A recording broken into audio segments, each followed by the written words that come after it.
Hello and welcome to today's technical showcase webinar with waterNEXT. My name is Bonita Matthew and I'm the program manager for waterNEXT here with Foresight Canada.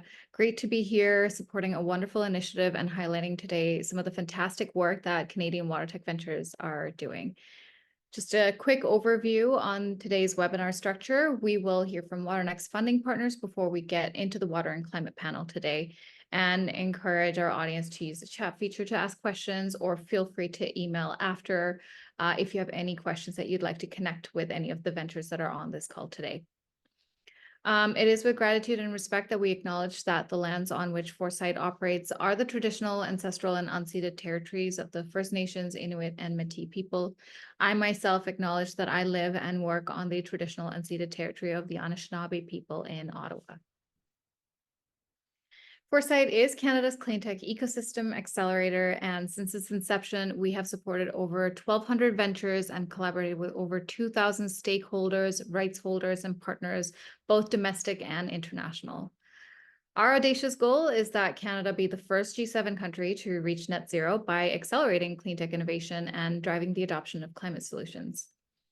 And we collaborate with all sides of the clean tech ecosystem and support our goal through venture acceleration, adoption acceleration, ecosystem building, and knowledge sharing.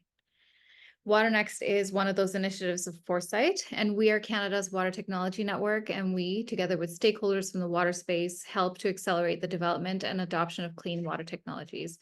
We envision Canada as the best place in the world to develop and commercialize innovative water technologies to serve the world's most pressing water challenges. And our waterNEXT initiative focuses on rallying ecosystems around the development and adoption of clean tech solutions needed to get to net zero as quickly as possible. In our case, this is helping Canada achieve less than 10% municipal and industrial water loss by 2033. As we like to say here, water is not a technology issue, but technology is a critical part of the solution, which is why we are really excited to have some on our panel today showcasing some of those solutions from waterNEXT Ventures. I'd like to give a shout out to waterNEXT funding partner NRC IRAP, who sponsors our industry matchmaking and strategic support program that waterNEXT Ventures access to increase their innovation capabilities. I'll hand it over to for a brief introduction from Cliff Mui here, who's joining us today from NRC IRAP. Cliff, over to you. So I'm Cliff, and I'm sure everyone's seen my face too much, so I'm not going to talk about myself. Happy being able to help with contributions to allow this to happen. This is all very important for the Canadian ecosystem. And if you have any questions, reach out to your ITRCEA. If you don't have one, reach out to me. Thanks so much, Cliff. I'd also like to give a moment to waterNEXT partner Xylem, who supports our waterNEXT cohort programming that helps innovators deepen their network connections in the water sector. We have Bree Nakamura, a second-generation water engineer with over a decade of experience in the water industry, who is currently the Open Innovation Manager for the Xylem Innovation Labs on the call today.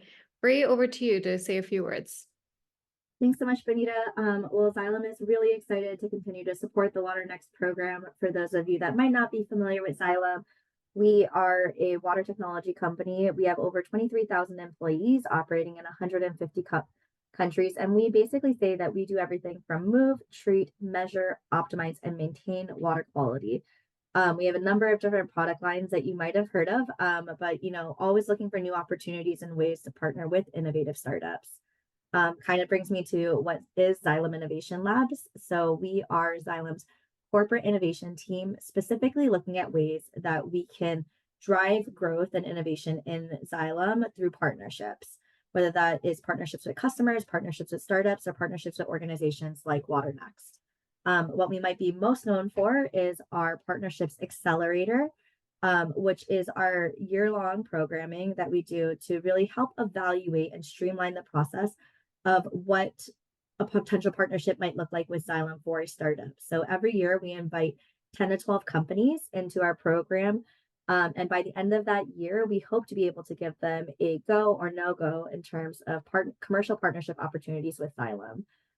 Really excited to have David from FredSense on the call today. So He actually went through our program a couple of years ago and hopefully can only say good things about his experience working with Xylem Innovation Labs. But we also really heavily enjoy and appreciate working with groups like waterNEXT because they really do help us find the right startups for our programming and kind of keep a pulse on what's happening in the industry. So excited to be here today. Thanks so much, Bree. Now over to our waterNEXT strategic advisor, Evan Pilkington, who will be moderating today's panel. Evan, over to you to introduce our fantastic group of ventures today. Great. Thank you. Hopefully you can hear me okay. I was really looking forward to this conversation for two reasons. One, because I'm heavily interested in technology, but I think the audience here today, I think you're all aware that we're here because we're focused on how water technologies can provide solutions to climate-related risks. And I think everybody are uniquely aligned in that interest today. So I was really looking forward to that because it's great to get everybody together on this topic. And as you've heard, we're fortunate because we have 4 companies here today that are willing to share their insights. And again, I mean, often these panels can be fairly formal and we can have presentations, but I really hope instead that today will be about a conversation where we can learn a lot about these founders, about their trajectory, about their motivations, because I think everyone in this crowd has similar interests and ambitions. I mean, helping use technology to solve climate-related risks, particularly in the water space. It's, I mean, an hour won't be enough on my opinion, but anyway, with that limitation, I wanted to say to the panels that, as you know, this audience is made up of like-minded individuals. We all have water-related problem solving on our minds. And so I'll include myself in saying on everyone's behalf, we really appreciate your willingness to join this meeting and to share your insights and a little bit of your history with us. And with that in mind, I'm going to ask that instead of giving a spiel about each of you and your scholastic endeavors and your background, I'm going to turn it over in a particular order, starting with Nicholas at Can Forecast, if you don't mind. And I'm going to give you a chance at the start to introduce yourself, but if you wouldn't mind sharing, beyond your scholastic pursuits, maybe sharing some of your trajectory, where you started, how you got to today, what's driving your interests, and then lead into a detailed discussion about your, an introduction at least to your company. And after this, to prepare you, Quinn, you're next, but I'll start with Nicholas and we'll move on from there if that's okay. Thanks. Thank you so much for the introduction, and I'm really so happy to be here today and to have this discussion. And just a short introduction. So I'm Nicolas Saint-Gelais. I'm the co-founder and scientific director of Can Forecast. And just a quick introduction of why I'm here. So I started on the academic side. I did my my postdoc on the impact of climate change on water quality on lakes.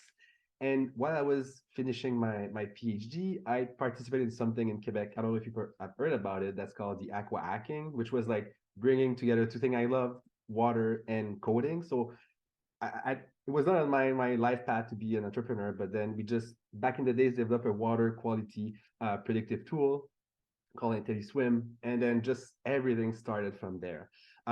Interestingly enough, and then you say today what I presented, I did my study. I'm a biologist, but I did my study really like on the impact on climate change. When we started, and this is also maybe a theme that's gonna come up today, like climate change issues were not a big, or were not something like it was easy to get clients for, right? So when we started, you see when I explained the solution, we really started with solutions that were more targeted to real problem like direct problem like saving waters or these things, but more and more we move to more climate related issues. And this is really what I find is interesting, because I'll talk about it also, but we can really see the transition that now there's more and more traction on climate issue, especially in the water sector. So maybe if you can move to the next slide. I just very quick presentation of who we are, what we do. And so this is a slide, I guess I don't need to convince anyone here, but it's something that is not well known by the public. And even like we're working mainly with utilities, with municipalities, and they are major GHG greenhouse gases emitters. It's 1/3 of the greenhouse gases emission by cities is from water utilities. And what a problem we're tackling since day one is that all that water that we produce but that is lost because of leaks, breaks and also of water consumption, which is a large portion, can go to 25, even 40% of the water that is produced, is that water. And so it's all the energy that is consumed to treat, produce chemicals, filtration equipment for that water. And this is really the problem that we wanted to target.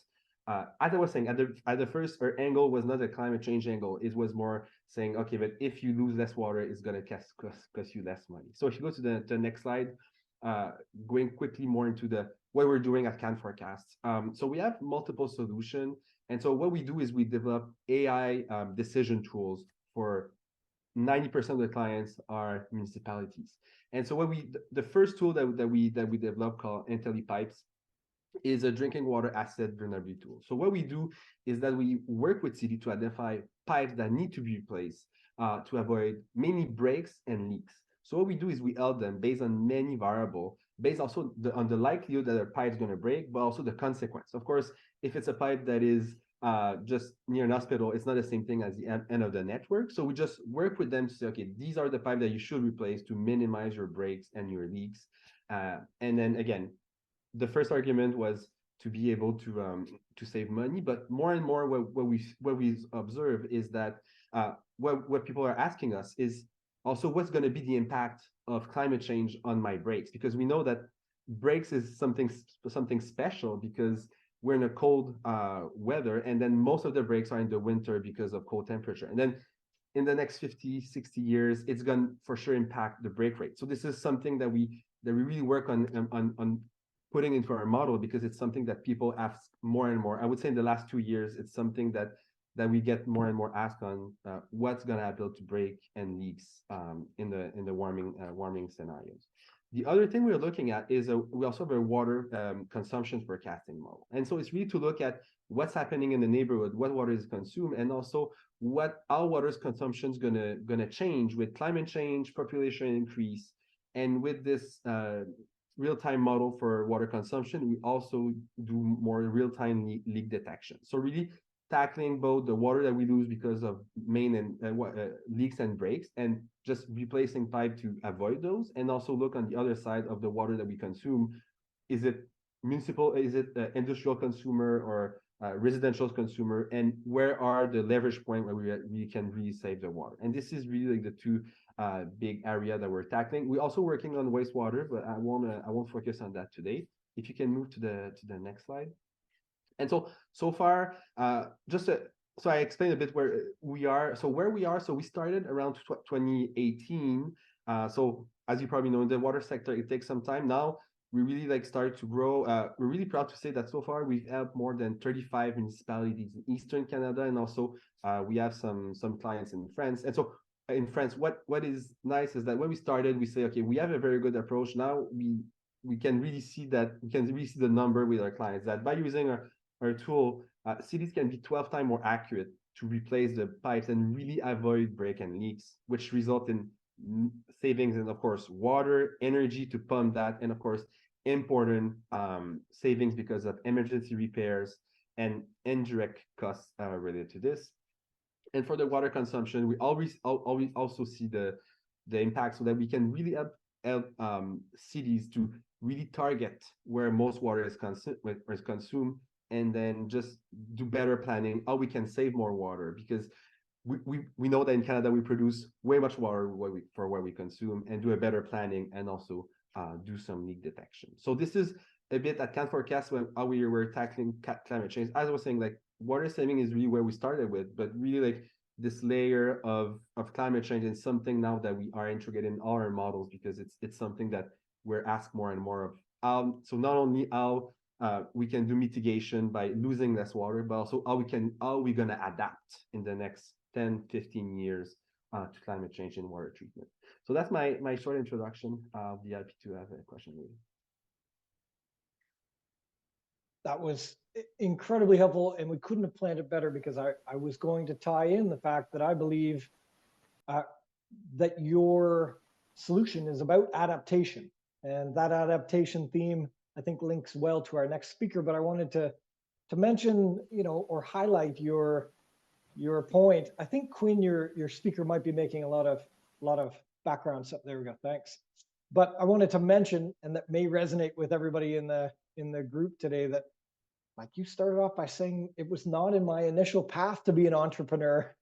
And I wonder how many heads were nodding while you said that, because there are many technicians and technical people and engineers that are probably smiling thinking, me either, but like, here I am. I can't believe it. So you're among friends in that sort of observation, which I think is great. And also you mentioned, which I thought was really poignant, is that, you know, climate is not a market sector, really, or it really wasn't.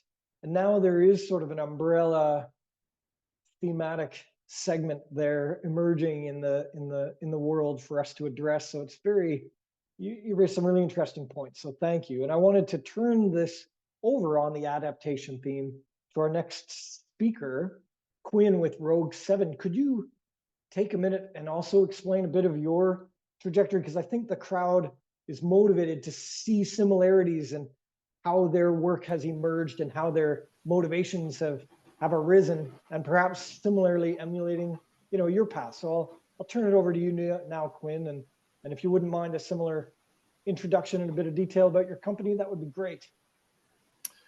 Thank you, Evan. Yeah, my journey to get here.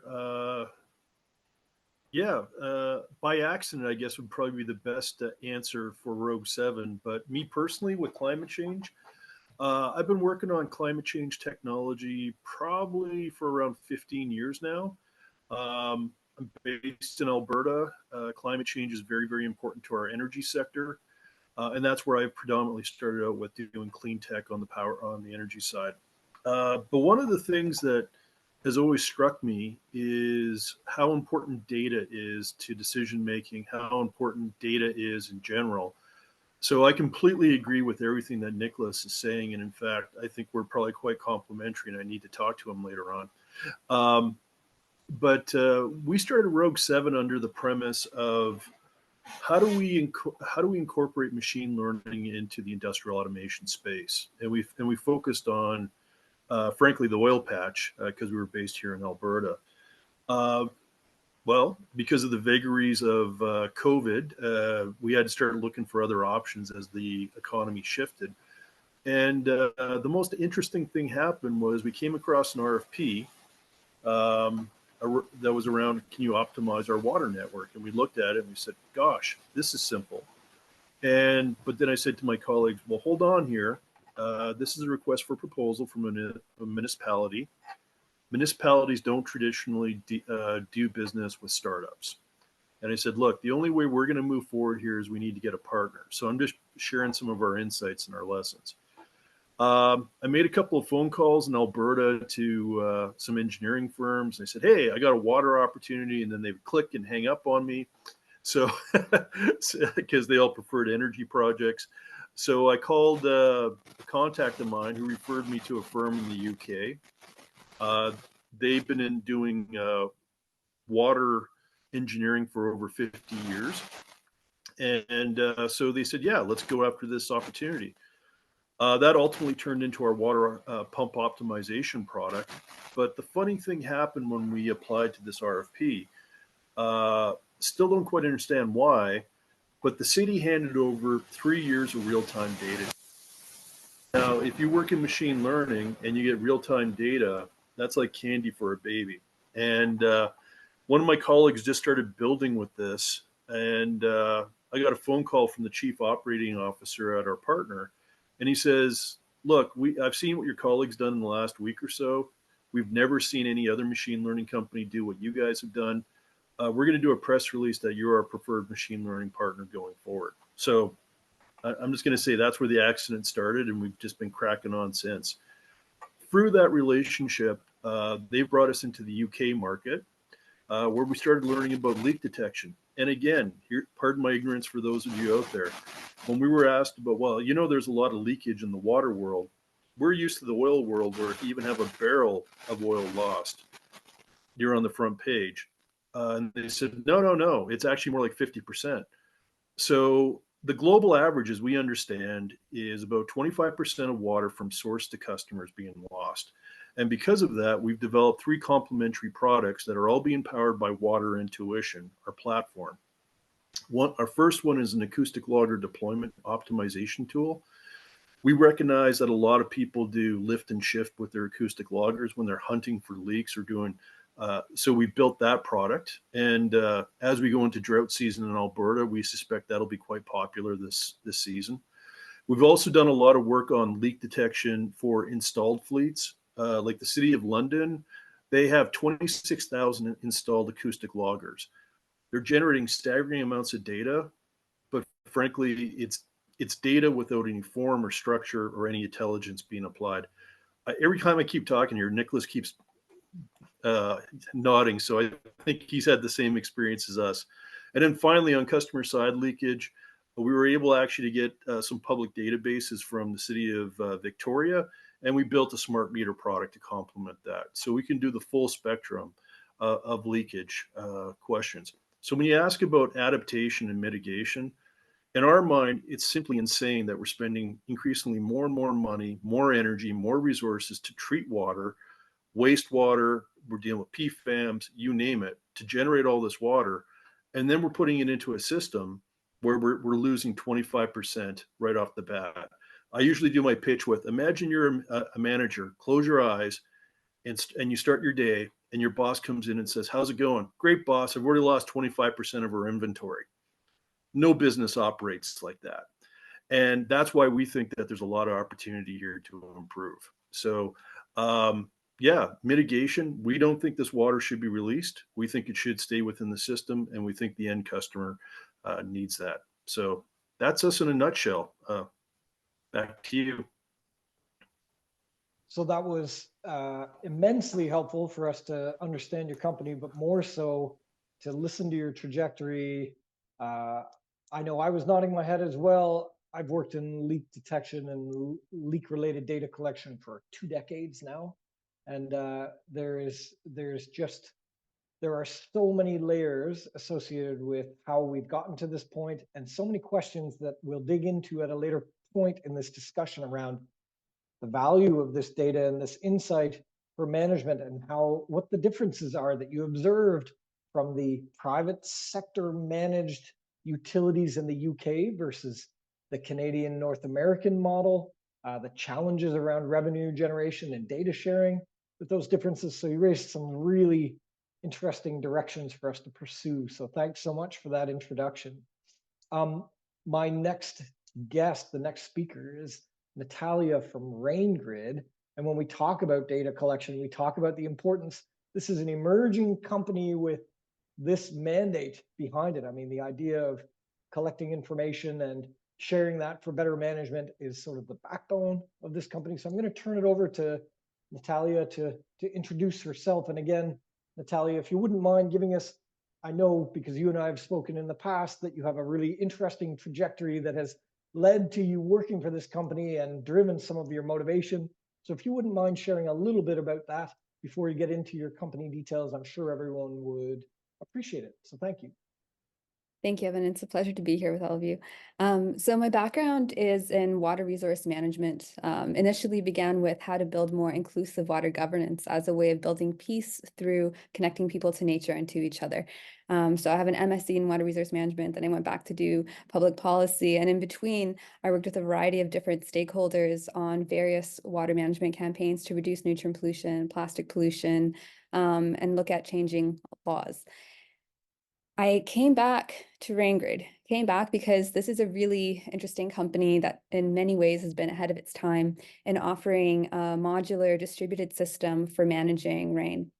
So rather than treating stormwater as a waste, RainGrid sees it as a value, and in addition offers both climate mitigation and climate adaptation. So we essentially virtually eliminate stormwater runoff to prevent combined sewer overflows, to regenerate freshwater ecosystems, and to retain rain as a non-potable water offset. So it's both flood and drought mitigation. And the way that the idea came about was in doing work with DC and the River Smart program. It was found that rain barrels were effective in retaining stormwater on site to a degree if homeowners were emptying them. So there's that public engagement piece, and working at the residential scale was something that pre-digitization, pre-COVID, a lot of folks were a little bit iffy about. but digital asset management is sort of what's here to stay.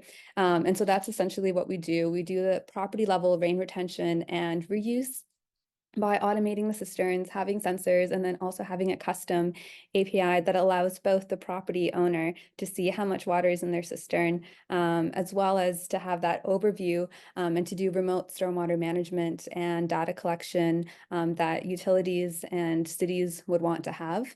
And then lastly, the data that's collected can be used to create payment for ecosystem services. So this could be in terms of greenhouse gas emission reductions, because we all know about the water energy nexus, and we'd really like to reduce the amount of energy that is wasted at the system scale in that conveyance and treatment of stormwater.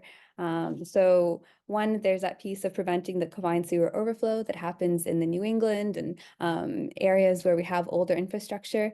So we definitely want to prevent that type of pollution, but also to keep that rain on site where it can recharge the aquifers. And that could be an additional form of ecosystem credit. And then the most obvious is the stormwater offset. And that's where we're seeing the most interest and the most uptake, where the regulations are already in place and the market's been created because there's a stormwater levy. Next slide, please. So essentially what we offer is IR3, which is our Intelligent Rain Retention and Reuse Property Technology, or PropTech for short. So that's directly selling to the utility or to the homeowner, an end-to-end rain management solution where we design, build, operate, and maintain the automated system that captures 90% of the rain that hits the roof. Then there's also the data that's generated. This could also be used to inform early management risk response, as well as flood risk data. Then there's the SaaS system. So this is more of the operations and maintenance. One group of folks that we find are particularly interested in this are those that have developed green infrastructure. So there's been investment in nature-based solutions, but this requires quite a bit of maintenance. So rather than having folks go around to see how each site is doing, connecting in with the rain grid system, they can remotely assess the dryness of the soils, and then also water these systems using the rain grids that are installed nearby. And then lastly is the ecosystem credits, which is a very dynamic and emerging space right now. Last slide. And essentially, we're asking folks to join us in being the future of climate resilience by also signing their communities on to be part of the Circular Rain Challenge. We'd like to see 500 of these installed in 2025. But essentially, it's by having a smart cistern on site and having it distributed across a whole network and a community, we can build more disaster responsive networks and prevent pluvial flooding. So that's when rain isn't just overflowing from the rivers, but it's accumulating on these impervious surfaces and overwhelming our streets, you can see pictured.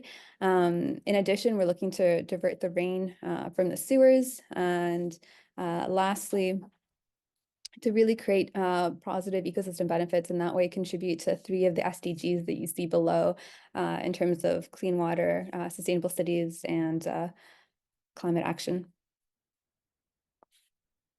How am I doing on time here? Oh, yeah. So this is a bit of our evolution slide, just to show that from the initial inception and minimum viable product that was installed in 2015, we've made quite a lot of headway, specifically last year being recognized at the World Economic Forum as an uplink innovator. And this came with non-dilutive funding of about 250K Canadian. And then also at COP being recognized as a global model of green technology. So we're really hoping to build off this global recognition and the post-COVID pro-digitization marketplace.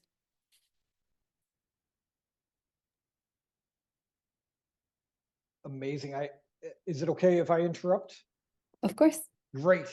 I have to say, so you raised some really interesting points around, many people on this call, myself included, have really been focused on municipal work, right? Focused on municipal client prospects, but both you and Quinn have raised in just your brief intros the fact that Quinn was in the UK and you were focused on, you mentioned the word offsets a few times, and the prospect that you have private sector market interests. And possible client targets related to the private sector. And that's interesting because many companies are sort of resigned to the fact that municipalities are a primary target, but there is an emerging private sector link that we need to explore more. So I really appreciate you bringing that up.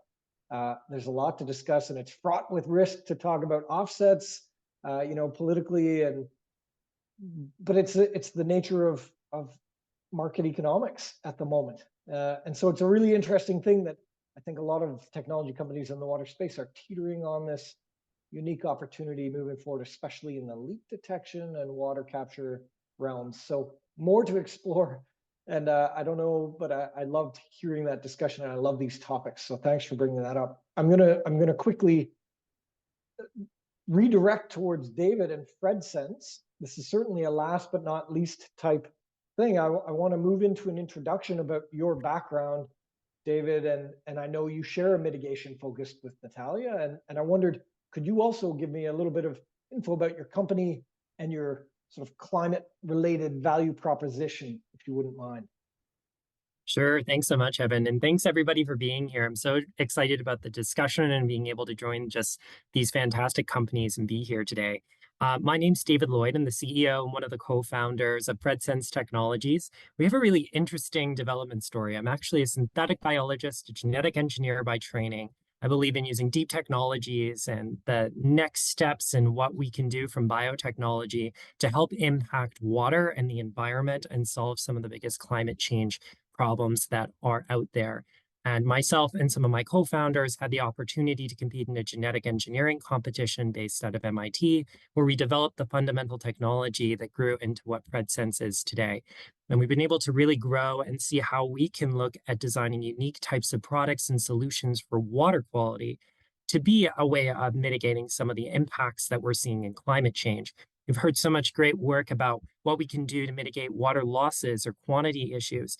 But what comes with climate change adaptation is the need to be able to adapt to water quality changes as well, whether it's for drinking water or a variety of different types of capacities.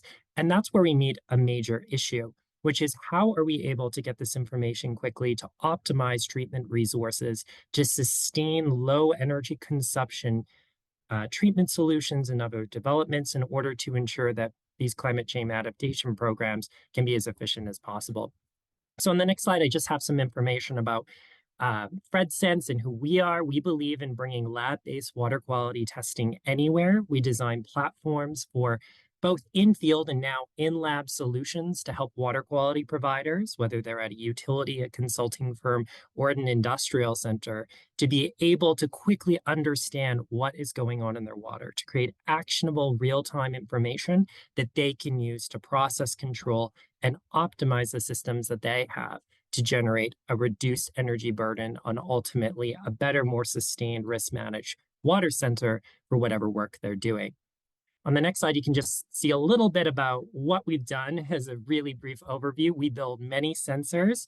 All of these use our custom biological platform as a mechanism to do this. So we work on live cell organisms as sensors, antibodies, polymers, all sorts of different things that we package into simple to use hardware that anyone can use out in the field to be able to analyze their water quality.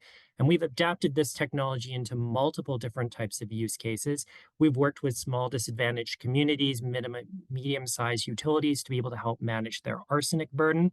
Arsenic's naturally occurring and can change depending on where your water source is coming from, and you need a way to understand how to optimize your treatment quickly. We've done a large amount of SARS-CoV-2 work in watershed management programs and waste management programs over the pandemic, and we're really excited to be launching a series of new sensors for PFAS, selenium, and other types of opportunities as we continue to expand the work we're doing. And I just wanted to touch on PFAS briefly because this, we think, is probably one of the biggest threats to what is really happening in managing our water quality systems. So on the next slide, just to speak a little bit to this, if you're unfamiliar, PFAS represents a large number of different types of compounds that were mainly used in Teflon products and other systems. And we're developing an entirely core IP system around how we can manage these PFAS solution problems And we're quickly moving to be one of the first ever PFAS field portable solutions that will meet down to incredibly low regulatory limits that we need to manage. But with that, we have a very broad water quality set of expertise in our experience. We're about 20 people headquartered out in Calgary, and we've been able to find opportunities where we can work to partner in creating all sorts of different types of water quality pathways. So we're a full Forest Service analytical lab now to provide PFAS solutions. And we also develop in-house high throughput screening solutions for PFAS mitigation for other labs as well. So we want to be the full industry standard ability to be able to meet our PFAS needs as we move forward. And on the next slide, you can just see a little bit of information on why this is so important. It is estimated that about in the US alone, 30% of the drinking water that's found in the country has PFAS levels that will exceed the regulatory limits that are going to be in place in the next couple of months. And we have no commercial technologies that allow us to hit these types of detection limits that we need to hit for these regulatory requirements. It's estimated that it will be trillions of dollars to implement the treatment solutions that we need in order to meet this pressing problem. And right now, we need to find a way to be able to mitigate these risks to maintain safe drinking water without being able to essentially bankrupt an entire country to do so from a water infrastructure place. And the key to doing that is to create low-cost, rapid turnaround solutions for generating the needed data that these treatment providers and other solution groups need to get this information together. If you go to the next slide, this is just a little bit of what our system looks like and what it's able to do. It's a very simple operator-focused collection process where you can take water samples, process them in field, and get your data analysis easily without having to go through expensive labs or take extensive training in order to get this information. And this offsets about $500 of cost per sample to get PFAS analysis today and over 3 to 6 weeks of wait time to get this information. So it's these advanced tools that we think need to be made for users, really focused on being simple, cost-effective ways to get this information. When we talk about that nexus of how solutions from technology can be really implemented to individuals as a way of solving these types of crises that we see. It's not just about the technology, it's about form-fitting it into how we can use this for the people doing the work that needs to get done. So I'll stop there and pass it back to you, Evan, but really looking forward to the conversation today. Well, I really enjoyed that. The PFAS issue, it comes up. I work in water. I also work in water in an agriculture context and land use context. So there are a lot of discussions around PFAS, soil analysis, and so on. So I mean, you are literally on the precipice of a very serious, or tip of the iceberg, if you want to say, to use an old analogy. You've got a lot of work ahead, and I think there will be really interesting projects in that respect. So thanks for raising that. But one thing that you raised that seems to be common across all of our speakers, and probably a common theme for the water industry as a whole, is that data, right? I mean, you're collecting data, you're sharing information, you're mapping the relationship between observed science and the places where people are living. All of our speakers have this sort of connection, data. But I wondered, it's challenging for me because maybe Quinn, you could address this for me first.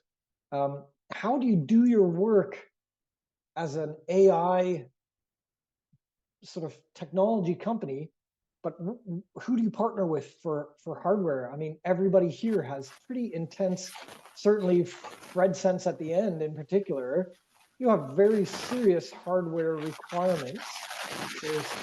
That might be you, Quinn, is your speaker is pretty, but thanks. We'll turn it over to you in a second, but I mean, the fact that we're collecting data, do you work on joint ventures, Quinn? How do you work with selling a municipality on your ideas as part of the equation? You raise hopefully there's no feedback, but no, perfect. You're hitting the heart of our my day-to-day headache. Yeah. How do I get the data? So probably the most effective way that we've been able to get data is through partnerships. Again, through our partner in the UK, they introduced us to a larger water service company. From there, we've been able to get data from the water service company, from utilities directly. Then, or taking a step back, when you're talking about AI projects, I always call it there's three parts to your solution. One is the data. Two is really, really good problem definition. And that takes a lot of back and forth, and that requires trust. And then the third thing is your algorithm. Well, I've got the guys who can build the algorithm. The first two, that's where I kick in as the non-technical guy, begging for data, trying to build that relationship, just moving forward, just being persistent. But I want to say this to everybody here today. Partnerships are very, very critical. At least our exposure to the water industry in Europe as well as North America, you're dealing with a utility mindset. Usually it's collective thinking. It's very slow to move.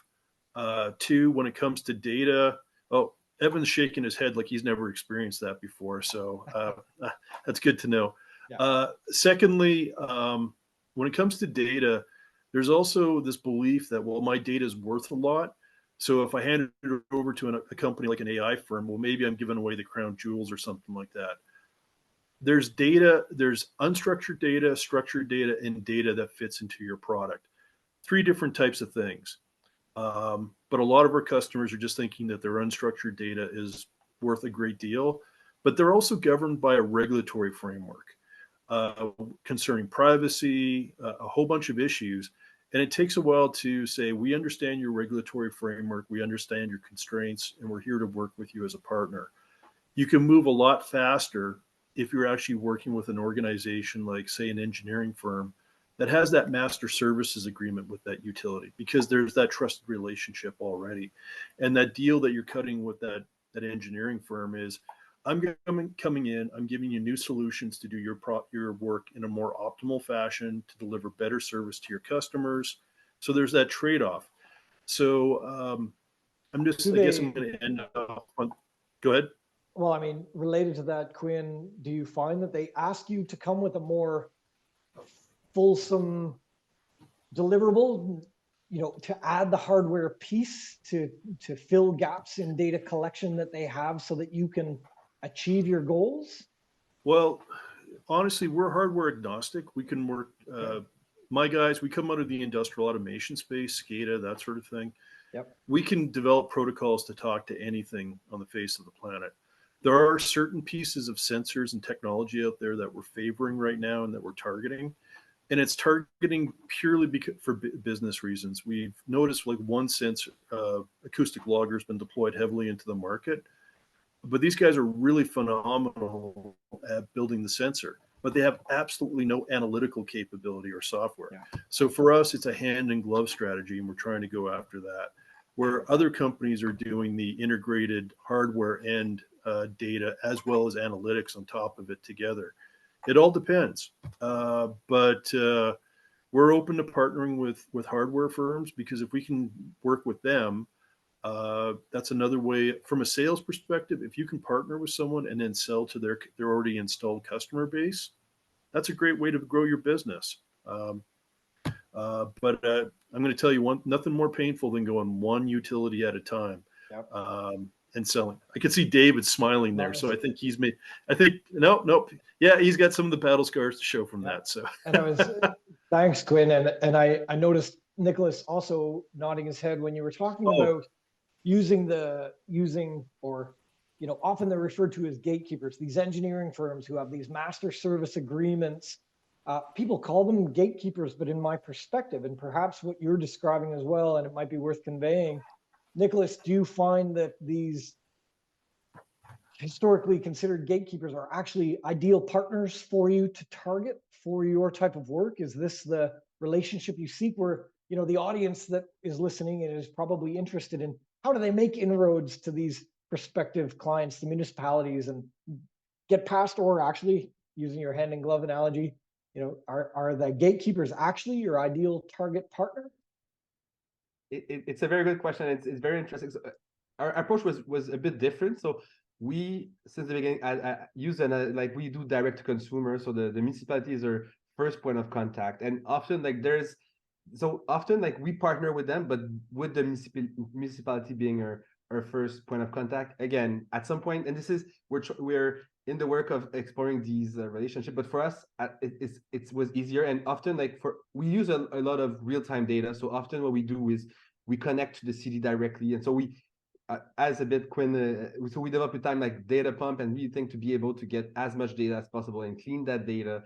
And usually for us, what we've done so far is we've done that direct connection. And the main idea behind that is to learn from their problem directly, right? Talk to the engineers, talk to the people at the city to understand how can we help you. And a lot of what we're doing today, like as I was explaining a bit earlier, like a lot of the climate adaptation we're doing is because we have that direct relationship. So just give a quick example, because I see the time. Like we were working with what general manager that was telling us, like, like last year I reserved that budget for water main breaks, but it was I got much less water main breaks than I was expecting because it's warming. And it was like, can you help me? Because I just look bad because there was all that budget. And then it's just that direct relationship is something very important for us. On the very quick note I would add on data, the thing that we learned the hard way that I just want to share, because we're working with real-time data, is that the quality is not always there. And so if you have garbage in, it's garbage out. And so there's a lot of credibility to build with the kind of thing we're doing. And so with time, we really developed very strict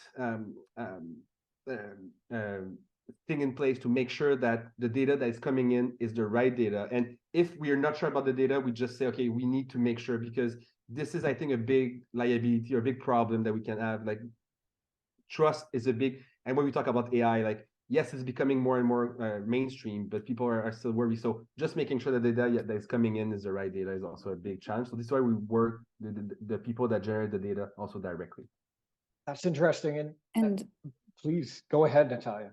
So in our case, we're the ones that are generating the data. And what we're finding is much of the data that we're collecting isn't currently being had, because the residential level and that sort of distributed model of managing water has not really been done very much up until this point. And what we're finding is municipalities, conservation authorities, they very much want to know how much water is being collected on site, how much water is being diverted from on site, how much water is being recharged on site. So that's information that we're collecting so we can have more comprehensive microclimate data profiles. And I fully agree with what Nicholas is saying. When it comes to AI models, it's the data that counts, and the model is only going to be as good as what is generated. Well, Natalia, I mean, you raised an interesting point. Do you find that the people who are willing to pay for this kind of data collection, this kind of endeavor, is like private sector developers more than municipalities? Who is interested in the types of data that you collect? Well, conservation authorities, regulators are interested in terms of that nature-based management and the green infrastructure maintenance and monitoring. So they're interested in that SaaS model, but then also the folks that are looking to offset their stormwater levy. So those are property management companies, affordable housing providers, people that have a lot of buildings that are generating quite a lot of stormwater. Right. That's you're all sort of touching on something where there are different audiences for different types of information. There are different people that you target with this information. And David, well, actually common across the board, in fact, sometimes the data that is collected related to climate mitigation, climate risks, it's sensitive. Some people don't necessarily, when you talk about trust, Nicholas, some people are trusting you with insights that could be revealed that are awkward, I suppose, at best, right? Because we're talking about leaks in the terms of 40%. I've witnessed that many times, right? That's not good news. It's good news because we like management, and you can't, you need to know what you're dealing with because we're all technical that way. But the public, that's sensitive, right? David, who are your targets? Because some of your information, I mean, contamination in places where people live and develop and recreate, whatever it might be, wherever these fields and water courses are. This is in many ways bad news you're discovering, right? And so, Mm. so who are the drivers? Are they community stakeholders who are dead set on some kind of contamination mission? Are they mission driven, or are they the industrial partners who want to manage their public perception? I mean, we're talking about sensitivities here. Yeah, great question, Evan. And I think that we've had a multitude of different types of experiences when it comes to data sensitivities with different forms of partners. I think one of my favorite groups when it comes to data conversations are to actually talk to a lot of the public utilities. We have a lot of work in the US, for example, where a lot of times there's already regulation and requirement in place where a lot of water quality information has to be public. So it's a little bit easier to have that level of conversation when they know they need to share this or do this kind of work. And we see ourselves as really fitting into becoming the hardware enabler that allows them to get the information in the format that they want to have it in. And so for some groups that may be very private. That may be something where they want to be able to have that decision-making authority before they have to go out and talk to a regulator and, potentially have some kind of risk in their liability conversation. But we've been able to manage a lot of that through a lot of the private industrial conversations that we've had, mainly because we can provide that kind of flexibility. But largely, there's a great way, I think, to get on the same page of what data can mean. It doesn't have to be a risk conversation, it can be an opportunity conversation. And I think that's the bigger piece to get people to align around is that this isn't just about what this will open up, but getting ahead of what you can do to mitigate the risk moving forward and how you can turn that into a win-win for your constituents, for your stakeholders becomes incredibly important. And we've been very lucky that we oftentimes have found partners where there are organizations that really see ahead and that a lot of these regulatory uncertainties or data risks are something that they want to manage now, and they know they have to do this at some point and want to be progressive and work through it today. You raise a good point that I think everyone has this in common when you're dealing with clients. It's worth noting perhaps for the audience, perhaps there are people at a very early stage with a very technical company from an engineering standpoint that's going to sound ridiculous, but like words matter, right? How you frame the outcomes and your discoveries from leakage to contamination to stormwater overflows and risks around low impact development to change the wording from challenge or risk to opportunity, the chance to build the future where you want to live, the type of outlook and community that you're hoping to build. The way you frame these findings is incredibly important and in fact critical to maintaining partnerships and to developing further work and to framing your pitch. You really raise a critical point that I'm sure we could have a whole hour-long discussion about, in fact, around the importance of positive science communication, right? Converting technical information into a progressive and motivating message. I really appreciate you raising that, particularly for this audience of startups. And I just want to, I'm aware of time, and I feel like we're just getting started. It's crazy, but I wanted to kind of turn this over to you, Natalia, just in an sort of as we approach the end here. But where do you find clients and motivation to keep going when you're doing something that is so novel, right? I mean, is there a geographic area or organizations that you look to? Is it academic? Is it municipal? Is it private sector where you get your motivation to keep at this against the odds? I think that's something that everyone would love to hear as we're winding up. Well, it's Foresight Canada creating spaces like this to platform talk about our technology. It's the global wins and working off of those. It's going to DC, where I recently just came back from a water pitch, and then having investors and others come up to us and saying, hey, we're really excited about what you're doing. We're interested in climate adaptation. Going to events where folks are talking about climate change. There was a Walrus Unexpected Climate Connections chat, and I asked one question about how much focus we've been putting on climate mitigation instead of climate adaptation. And people started coming up to me. And so that led to like even more conversations down the road, because it's time now, I think, for this type of thing. Whereas for the past decade, it was a little bit of a bootstrapping rule, and kudos to Kevin for keeping it going. Yes. And you know what? On those two notes, I'm going to turn it back to Benita. I'm conscious of time, unfortunately, but I want to say, on the two notes, perseverance when you mentioned your colleague Kevin, working hard, carrying on, and getting out there, spreading the word, raising your hand in conversation. The technology only speaks so far, but actually being out there yourself, putting yourself out there in front of these audiences, it makes all the difference, right? That's how you engage. That's how you build a market, how you build attention. So thank you for giving us that as an end note. And hopefully we can squeak this in before we get cut off, but I'll turn it back to Benita. And thank you everybody for this short and sweet chance to engage.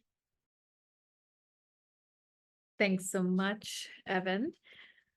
I just want to send a huge shout out again to the 4 ventures that were part of our technical showcase webinar, David, Natalia, Quinn, and Nicholas. It was fantastic to have you on board and really great for us to get the chance to know you a bit more, both on the professional side, but also from the company side. And to those that are joining us, we hope that you found this an informational session. Feel free to connect with the ventures offline.